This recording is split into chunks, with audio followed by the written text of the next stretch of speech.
Okay, welcome to the Sharp Social Hub Positivity. And every week I say that I meet wonderful people, because nigh on every week I meet wonderful people. But no more wonderful for those people that have been around this fantastic town for many years will know this legend.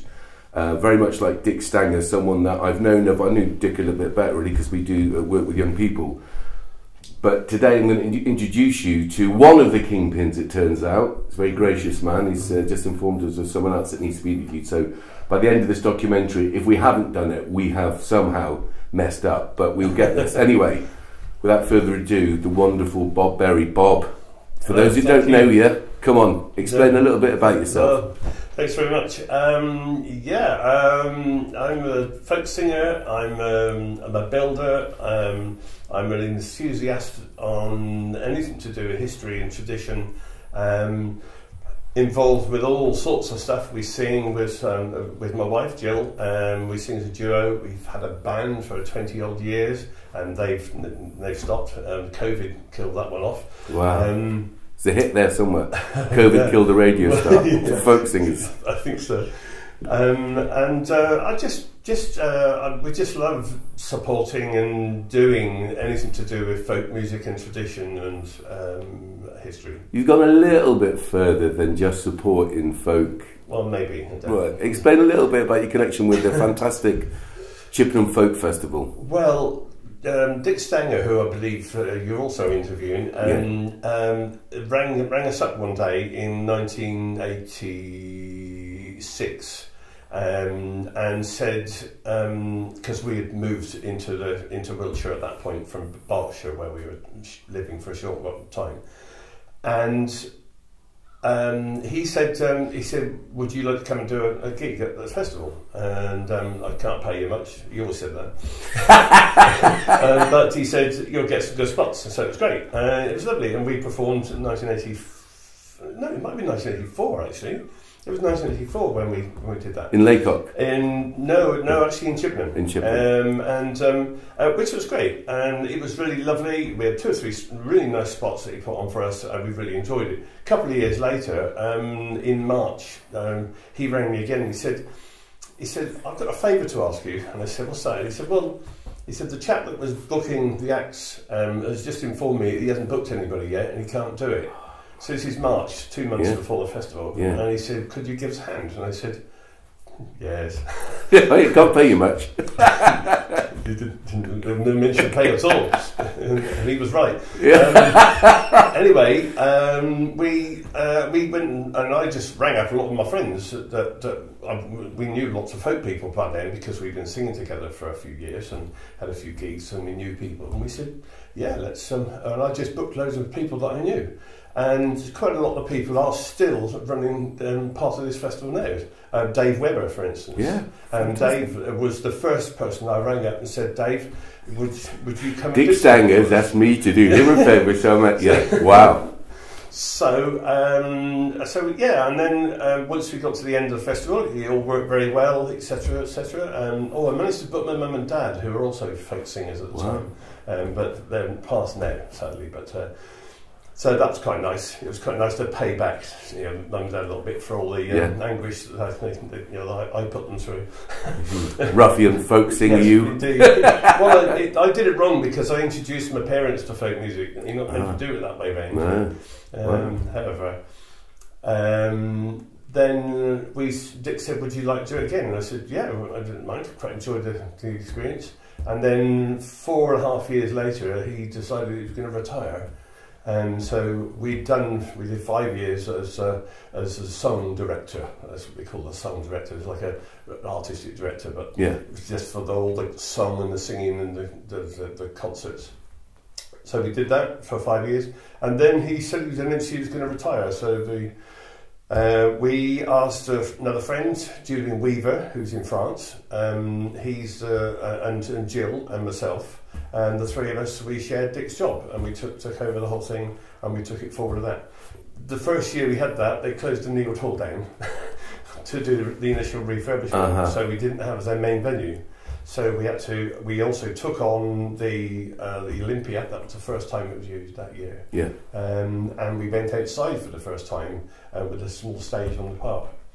And a marquee right next to the sports centre. Yeah. And it was the coldest venue in the world. It's really freezing because the council wouldn't let us put doors on because they're the only things that would burn in a fire. Oh right. So they couldn't put doors on, so they had to leave it open, and it was freezing. Wow. But it was great, and it sort of moved on to other interesting sort of developments of the festival. So we've done some really interesting stuff over the years. It's been great. That's the thing. It's established itself as, and it's no exaggeration to say, an international folk. It's on the circuit, isn't it? People up and down this country, whatever, know Chippenham. Yeah. It used to be for this and gold diggers. Now it's just this, isn't it? It's just a folk festival. It's not known. Yeah, and I think it's something more than just that. It's still a community thing as well. Yeah, 100%. And that is so rare because we go to festivals all over the country, and some of them are in big fields, it's okay, but it's you're sort of sitting around for ages waiting for the next act to happen. Yeah. And everything is slightly different, but here there's so many things happening all at the same time. Yeah. You can just cherry pick all the way through all the events. And it's great fun. And it brings that colour and vibrancy, to a town, and like most towns, they could do with a lift. It's interesting. That's very much a grassroots thing. You've maintained the roots, you and Dick and Jill, etc. But in reality, what it's done, in a true sense of folk, is we've got this lineage, which we hope to kind of put a little bit on this documentary. Some obviously photographs, some anecdotes. A quick one. What's your band called, and can we get snippets to put on? Is it on? The band we had was a band called Tinker's Bag. We played a couple of times in Chippenham, once at the festival, I think. Yeah. It was difficult. You don't really want to book your own band at your festival. Some people do, but that wasn't everyone's looking at me. I often book myself at our festivals. I'm the only one who would do it for the money. Right. Right. There is no money into it. But it was great, and it was a very local band, and did a lot of sort of really local Wiltshire sort of based material. Yeah, and it was great fun. Yeah, really great fun. So, is there any footage? Yeah. Right. Yeah. So, we'll look out for that, because I would like to do a podcast quite soon, cutting down these things just to put out before the festival, so people can get more enthralled. Sure. What would you say was your highlights? Oh God, there are so many.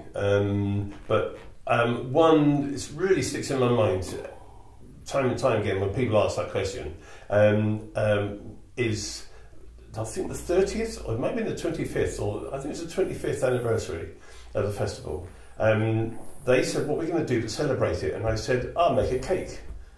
And they said, "Okay." But what I actually made was an 8-foot square cake made out of polystyrene, with candles in the top, with bicycle lights in the top, and red ribbons around the outside.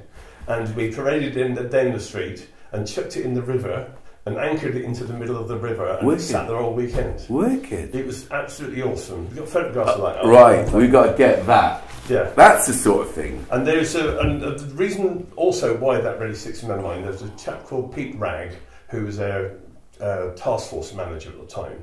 And he liked a little bit of drink, and we made an agreement with him. He would ease off that weekend so he could control everything. And he was always helping other people. I mean, always, always. And we got a photograph of him jumping in the river because he had to rescue some things falling off of the cake. Right, wow. After he put it in, he was in the river and he got his hand up, and there's about 8 pairs of hands aiming down towards him. And we put a little line underneath saying, "Pete Ragg getting a hand from everybody else for a change." Oh my goodness, such a lovely beautiful picture. Wow. He was soaked. It didn't bother him. It was the first time he'd been sober a weekend. Goodness. Sadly, not with us. Oh, bless. Well, then that's a nice tribute. So, over the years, how has it been funded then? How have you been able to maintain that? Well, mainly it sort of covers itself, or used to, right in the early days. It was about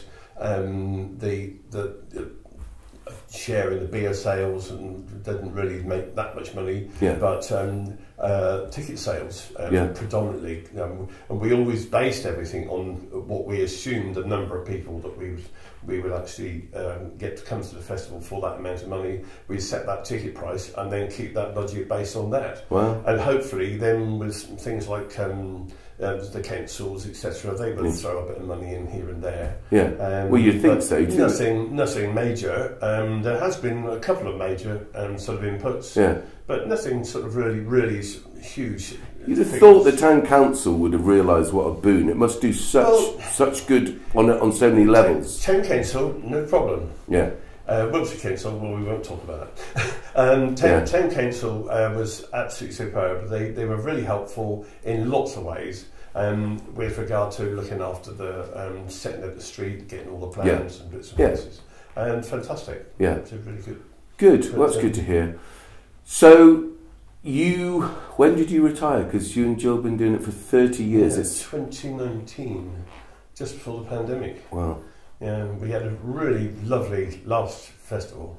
It actually made some money, left some money in the kitty, and they gave us some little trinkets and things to say thank you, which is rather nice. Yeah, bless. But again, the task force has been phenomenal, and I think it's one of their main supporting sets of people. They're just great.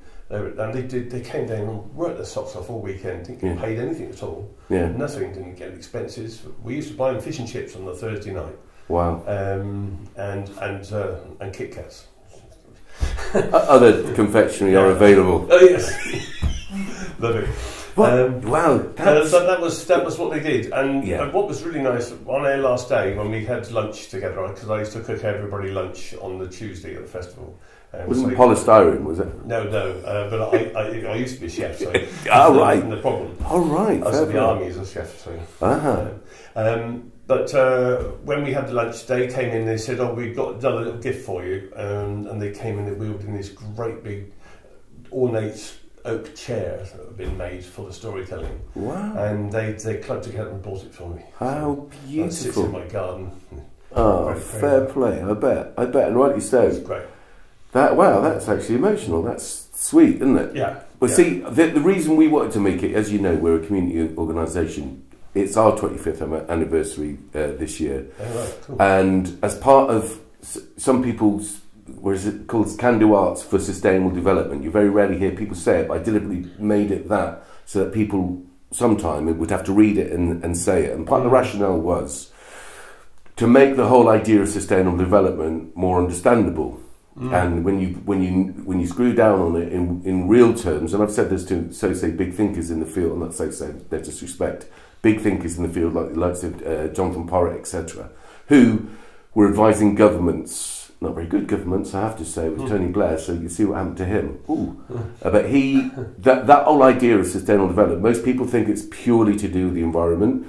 Some people understand that it's got to be to do with the economy and environment, right? Because we run this show on fossil fuels, unfortunately, but money. We don't run our societies on care and compassion and all the things that maybe as we're sitting here in the shadow of that church there, I might cast a view that if that church wasn't there and the money was put into helping the poor, we'd all be better off. Anyway, nice one. But the bit that's really important for us is because we think that sustainable development is actually about human survival. It's not about saving the pandas, although they're important. They're all part of the web, as it were. We're a part of nature, not apart from nature. So community cohesion is really important. So we work up and down the country, sometimes internationally, looking at how communities not just survive but thrive in their various aspects. So we'd work in places like Salford. Now you'll probably know Salford from Ewan McCall and Dirty Old Town. And now I'm going to do a little rendition just for you, Bob. That you got all these traditional places that have come together. Sometimes it's the industry that's brought them together as communities, but invariably there's some type of art stroke, music stroke, whatever, folk. True folk, the essence as it's changed, as it's gone throughout history, that has bonded us together. So actually, what you have done, and you've done, and I'm lucky. You're saying about the army. We moved to this area when Lavington was an RAF base back in the 80s. Yeah. So coming to this town, I've got a few towns and areas to compare it to. I was always fascinated and intrigued and enlivened. I used to like going to folk clubs. RAF Lynham had a really good one, Bradford Navan had a good one, etc., etc. Just proper folk clubs, candles on the table, fingers in ears.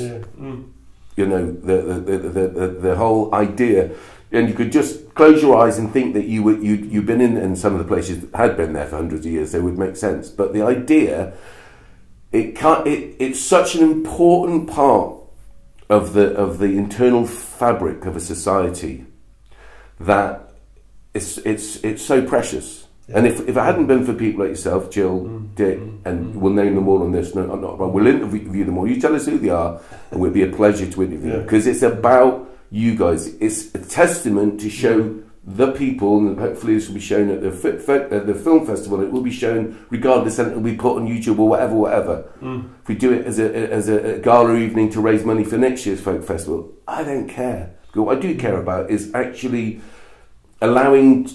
Part of what we do when we make films and documentaries is interviewing good people like yourselves, so other people go, oh right, that's what they had to do. I mean, we'll never get to the amount of hours and stress, and you know, it was hard enough just to organise this interview this morning. Think about folk festival. Well, we one just out of memory just popped into my head quite regularly when we had the festival office at the Bridge Centre. Yeah, the Bridge Centre. Yeah, we actually, Jill and I, built up a really good relationship with the milkman in the morning. Hello. Because we'd worked there all night. Yes. Realising it, and we were getting up to go to work. That's what because I was restoring old buildings and doing damp proofing and that sort of. And Jill was working for a solicitor's accounting company. So she was driving off to, say, Reading or for a number of years. Bridgewater every day to go to work, but we were still doing all this stuff in the evening, and that's the difference, isn't it? That's the bit that people don't get. Yeah, I think it's because after a while, these sort of things you get embroiled in events and things, but after a while, it starts to become a passion. Because it's not just about doing something to gain something. Yeah, because a lot of people will only do stuff if they get something for it. Yeah. But in a way, we do that. But what we get from it is a huge amount of pleasure. Yeah. We get to know so many people around the country. Yeah. I mean, thousands and thousands. We got loads of people come up and say, "Hello, how are you?" And thinking, "I'm all right. Who are you?" I don't know who they are. You're Chippenham's Michael Eavis, aren't you? Well, that's essentially who you are. Yeah, but when I eventually find out, and they said, "Oh, well, you won't know me. I was in the audience last week, and I saw you do a gig." So, and I'm thinking, "Oh, okay, I can't remember all the audience." Yeah. But it's great, and it's just wonderful. So, are you playing this year? Yes, I am. We're doing two things. We're doing, hopefully, if I can get it together, we're doing a show called 50 Years of Chippenham. Wow. How many shows are you doing? Just one. That's it. Where are you doing that? I think it's going to be in the cause. Right, so you know that we've got the Rotary Hall for the whole weekend. We've got a Balkan band coming over. Yeah. We'd like to invite you anyway because John Alderslade, who's doing the show with me, he doesn't really know it yet. He doesn't know what he's doing. I haven't really started writing it yet. It's only 25 days, so it's not a problem. It'll be just a little audio-visual thing, and I will just talk about some of the things that have happened over the years, based on the artists. This is primarily about the artists and the people that have come to the festival. Yeah. And so that's basically what it'll be. But that is the basis of the job that I've also said I would do, is to write the 50 years. Fantastic. So why don't you do it twice then that weekend? No, I can't. Why? I don't have time now. Hey, come on, you do it out there for the middle class and down here for the working class at the Rotary. Well, I don't know. Think about it. I would think about it. Seems a lot of trouble to go for it to do it once. We can film it as well. We can film it, but you'll have a different class of audience down the Rotary. But we have got some beautiful musicians playing. We've got a band coming over for this. because it's special. It's our 25th anniversary, so we want let's to. see. Yeah, but can't promise. But don't promise. Well, but I know where you live. I've got to write the show yet. So well, this is it. I'm thinking. Listen, this is what I thought. See, if you do it at the cause, that's a good dry run. By the time we do it at the Rotary, it'll be perfect. Might do it's possible. Isn't it? Because we also film it and use it as an give it to you as the archive of the archive, your archive of an archive. But it'd be good. I guess we'd add it. I'd add it to this overall documentary. Yeah. Well, let's see how it goes. Sounds amazing. Yeah, no, I don't. Of course, not a problem. I'm not trying to get you into. Except I obviously am trying to get you into shows. We've got a couple of things to do that weekend. I'm also the MC of the final concert, which will be phenomenal. Yeah. Who is that? Well, it's a mixture of people, but it's really to recognise the work that Paul Sartin put into the from Bellowhead. And he passed away quite recently. Yes, I remember he was here 1 year. I played. Both of his sons are playing. Oh goodness! And there's lots of artists playing. I'm emceeing the whole thing. It's going to be very emotional. When is that? That's the last event. Monday evening. I don't know where it's going to be. Probably in the cause, I suspect. The Monday evening. Monday evening. It's either going to be the cause or at the Constitutional Hall. Right. Or Neild. Who knows? I don't know. Well, just if it was more, it'd be more accessible in the Consti. But don't let me get you involved in a class war. Okay. I think I myself and Jess Wilkes played a few songs in the main marquee, and he played in a band that year. Paul. He was doing something. What was he doing? He must have been music. He performs all sorts of stuff. But he's a really lovely bloke. Yeah. And to go at 52. 100%. Can we? Cause let's put this in the podcast, Maya, this bit, so we can advertise it. You don't know where it is yet, but look out for this. It's Monday evening Monday evening at the festival. It's on the programme. There is a basic programme up now, up on their website, and they are getting a bit better, a bit earlier, sort of than we were. It was all a bit. Yes, because you put it all into you've made this is what I'm talking about. This is exactly what I'm talking about. Yeah. You've made a template that's easy to follow. Yeah. Hopefully, everyone's always going to be improving on the thing that came before. Shame the councils couldn't be. Yeah. Anyway, but here's the crack. That's the point. If you don't honour and trace and have milestones and links to how and why anything by the way started, you're missing vital ingredient. And while we've still got people like you around to pass it, this is folk for me. Well, it's the whole thing. That's exactly my passion about the whole thing. Is that we are sort of carrying on a tradition in 100%. Some way, because we run folk clubs. Devices for 20 years, and we also run Wiltshire Folk Arts, which we set up in 1987. So you never sleep? Is there sleep at the foreign land to you two? Well, you're working for no, we don't. And then sleep, you say? Yeah, we've also got tour allotments, and we've got working on the house and that sort of stuff. But then that's what we do. I don't know what the word bored means. Yeah, it just doesn't come into my into my world really. Well, so bear long's not going to do anything for you either. It's bear long. No. How long is a bear? No. Could we? Do you think? Could you sort it for us to when it's convenient to get an interview with Jill? Yeah, because it means this is the absolute essence of it. I just wonder whether at the end of the day you should interview one or two of the people that are now moving it forward. Oh yeah, 100%. And you've got one particular person without a doubt. You've got things like you've got Torquil. Of course, Torquil. You've also got Dave Webber. Yeah, he came in as a consultant. Yeah. Well, he said, "I'm not going to be a consultant." He said, "I've taken better paid. I've turned down better paid consultancies in this." But I brought him in to try and see the changeover from us to the. So he worked with us in the background for 2 years. Yes. And then there was a little bit of controversy from someone that was supposed to be running it, and they fell out and they threw the baby up the pram and went.